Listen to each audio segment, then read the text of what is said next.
So ayan guys, ayan nandito tayo sa ano, kumpare ni Father. Ayan. Bale nandito lang yung sibuyasan ni Papa. Ayan lang oh.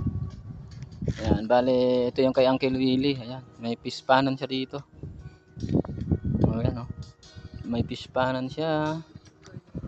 Tilapia dito. Fish pond, ayan oh. Ayan oh, nakikita niyo guys, ayan oh. Ganda ng place dito. Oh, yun na yung sibuyas sa paligid oh. Dito tayo magluluto.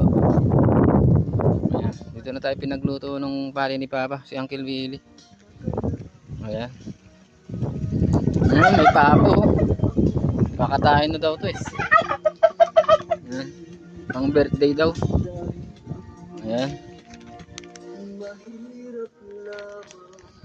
So, ayan guys, magluluto tayo ng ano, bangus, iihaw na lang natin. Ayan. Alright. Ayan, puko.